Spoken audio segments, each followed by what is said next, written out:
The St. Jude's Day chaos had been bad. But heading into December, a new storm was coming, threatening to batter Britain's coastline at the same time as the very highest of high tides hit our shores. The combination of wind and tide promised to deliver the biggest storm surge in 60 years. Meteorologist Caddy Lee Preston foresaw dangerous times ahead. To get a storm surge, you really just need an intense area of low pressure, so you've got rising air, strong winds, and of course high tides.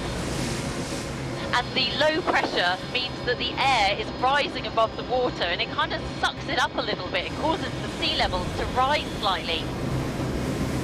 When you've got the strong winds whacking in behind that, it just pushes all that water onto the coast, and you've got high tides anyway. You've got severe flooding. Some places had 18 feet higher sea levels than they normally get. Predictions of weather even worse than St. Jude had produced came horribly true. On the 5th of December, before dawn broke, winds gusted up to an astonishing 142 miles an hour in Scotland. But it wasn't until midday that the dangerous mixture of wind and tide began its widespread destruction. Together they formed the much-feared storm surge that followed the path of high tides along the coast. The worst tidal surge in 60 years is sweeping down England's east coast as thousands of households are braced for a battering tonight. Sea defences were breached, and the vulnerable east coast prepared their King Canute defences. At Horsey, on the coast of Norfolk, fears ran high for hundreds of young lives. Because it wasn't just people under threat. Wildlife, too, was in danger. I think that's one out to sea there, look. Beaches in Norfolk were peppered with colonies of newborn Atlantic grey seals, whose mothers had struggled ashore to give birth. The storm surge was racing towards pups utterly dependent on their mothers and massively ill-prepared to brave the ocean waters. Volunteers who monitor the seal population knew that the storm surge was coming. This tide was going to be a real big one, so we were very concerned. But there was nothing anyone could do to save the baby seals. Seals bond with their mother at birth, so if we went in and touched the pups and moved them, we would leave our scent on them, and then the mother would probably abandon it. So we felt really helpless, but all we could do was watch and wait.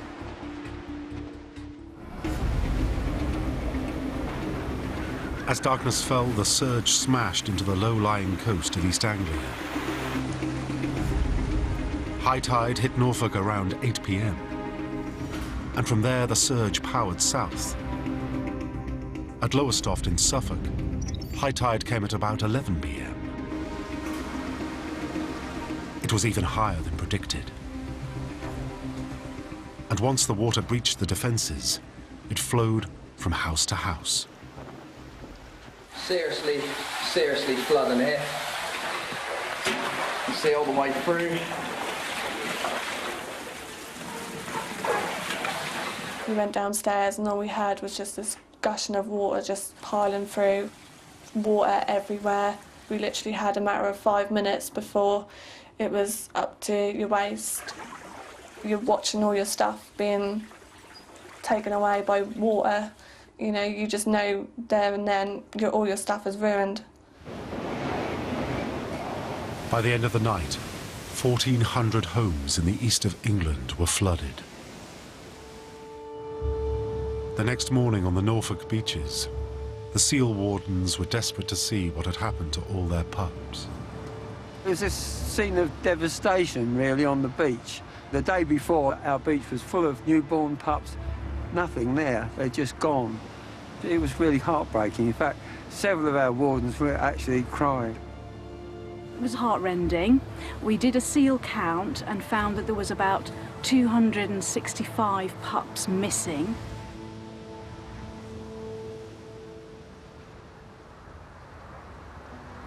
Back in Lowestoft, when the water went down, Michaela was homeless. And it couldn't have happened at a worse time. It was so close to Christmas. It's just like you get ruined like 3 weeks before Christmas. The neighbourhood has been devastated. Around the corner, Amy Judge has also been flooded out of her home. Because this house is near on 100 years old, the bricks can actually hold about 1 litre of water per brick. So as you can imagine, it can actually take quite a long time just for the drying process. To help the bricks dry, builders have already stripped off the plaster. But it wasn't just water that soaked the house, because when drains flood, the sewage system can run backwards. Everything was just black, and there was just like sewage and black muck all in the cupboards. It was everywhere. It was absolutely everywhere. And I mean, that's human sewage, so it's not exactly very hygienic. Even though Lowestoft was flooded with sewage, at least the houses were left standing. Back up the coast at Hemsby in Norfolk, some people weren't so lucky. Steve and Jackie Connolly used to live right here, in a bungalow overlooking the sea. But the storm surge undermined the cliff, and in the night, their house started slipping away. We were scared, really scared. We were going around like headless chickens because we couldn't get it through our heads that it was actually going. If I'd still been standing in the kitchen, trying to get stuff out of the kitchen, and I'd have gone down with it. Dawn the next day revealed the full extent of the disaster. 7 houses in Hemsby were severely damaged. 3 of them, including Steve and Jackie's, were utterly destroyed. It's heartbreaking to think that once we lived there, now everything's gone. It's heartbreaking. We didn't have a Christmas because we lost everything we had for Christmas. We just wiped Christmas out altogether. But amongst the terrible loss and destruction the storm surge brought to Norfolk, there was some heartwarming news. One of our wardens was walking at Winterton and actually found 190 pups had been washed up there. With their white coats, they get waterlogged and they get cold, and generally speaking, they drown. So for them to have survived being washed a couple of miles down the coast, it was quite tremendous. They may have survived, but most lost their mothers. So RSPCA Centre Manager Alison Charles is now foster mother to 108 Atlantic grey seal pups. When they started coming out, it was just chaos. There was seals coming in. We didn't know how many. It was an amazing day. Never known anything like it. With so many baby seals, the staff were struggling to think of names for each one. We don't give them names for cuteness. It's not because we're being sippy-soppy with them. It's just that we need to keep their drugs and their fees correct. Then someone suggested calling them all after breakfast foods. This one is black pudding, and that was petite déjeuner. The winter had barely started, and we'd already had 2 record-breaking storms. It's all down to an unusually fast jet stream, the high-altitude river of air that creates storms over the Atlantic, then pushes them towards Britain. At the Met Office, scientists have discovered one reason why the jet stream can become supercharged. It's called the Ebden effect, named after the Met Office researcher who discovered it. The Ebden effect's a relatively newly discovered phenomenon. And essentially, it's about the interaction between a strong river of winds, 25 kilometres up near the equator, and the jet stream that brings all our winter weather north. For part of the time, the strong equatorial wind blows around the globe from east to west.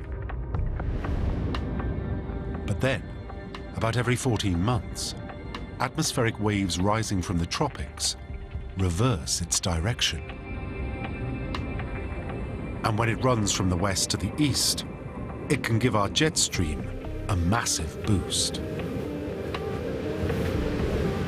The impact it has on the jet stream that we see at this time of year is that it's stronger, it's longer, and it brings to us a lot more of these low pressures, and hence the nasty stormy weather we've been having for the past month. It's now thought that the Ebden effect was also a contributory factor in our worst single storm in living memory, the so-called UK hurricane of 1987. And thanks to the Ebden effect, the worst of 2013's weather was far from over. See, it's very windy. The jet stream was bringing us a Yuletide surprise. The tree was floating around me, the Christmas presents, they were all floating. So bad they called it the weather bomb.